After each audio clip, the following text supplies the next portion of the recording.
നമുക്ക് ഇച്ചിരി ഗോതമ്പ് പായസം വെക്കാം. 3-ാം പാലിനകത്ത് വേവിച്ച് വെച്ചിട്ടുണ്ട് ഗോതമ്പ്. എൻ്റെ ഗോതമ്പ് നമുക്ക് ഇതിനകത്തോട്ട് ഇട്ട് കൊടുക്കാം. ഇനി ചവ്വരി വേവിച്ച് വെച്ചിട്ടുണ്ട്. ചവ്വരിയും കൂടെ നമുക്ക് ഇതിനകത്ത് ഇട്ട് കൊടുക്കാം. ഇനി നമുക്ക് 2-ാം പാല് ഒഴിച്ച് കൊടുക്കാം. 2-ാം പാലിനകത്ത് കിടന്നൊന്ന് വേവട്ടെ.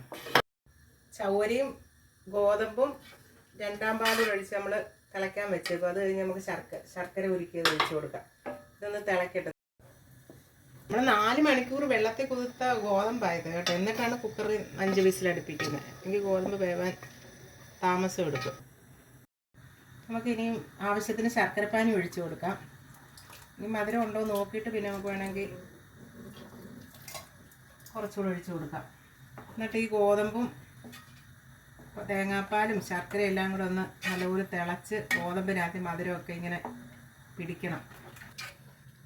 ഇനി നമുക്ക് എടുത്തു വെച്ചിരിക്കുന്ന 1-ാം പാൽ ഇങ്ങനെ ഒഴിച്ചു കൊടുക്കാം.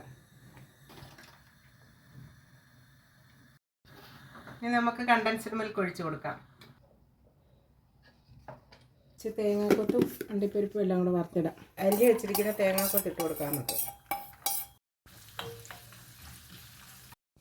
ചുക്കും ഏലക്കയുടെ പൊടിച്ച് ഞാൻ പാലിനകത്ത് അല്ല ഇത് കട്ട കെട്ടി കിടക്കാം. ഇങ്ങനെ ഇളക്കി കൊടുക്കാം. നമുക്ക് തേങ്ങ അപ്പോഴത്തേക്ക് പകുതി മുപ്പായി നമുക്ക് കാഷ്നട്ടോട് ഇട്ട് കൊടുക്കാം. കാഷ്നട്ടും തേങ്ങാക്കൊത്തും ബ്രൗൺ നിറമാകുമ്പോൾ നമ്മൾ കഴുകി വാരി വെച്ചേക്കുന്ന കിസ്മിസ് എല്ലാം നല്ല ഫ്രൈ ആയിട്ടുണ്ട്. കിസ്മിസും എല്ലാം വീർത്ത് അണ്ടിപ്പരിപ്പും എല്ലാം നല്ല പരുവത്തിന് വന്നിട്ടുണ്ട്. ഇപ്പോൾ നമുക്ക് സ്റ്റൗ ഓഫ് ചെയ്യാം. നമുക്ക് പായസത്തിലോട്ട് ഇട്ട് കൊടുക്കാം.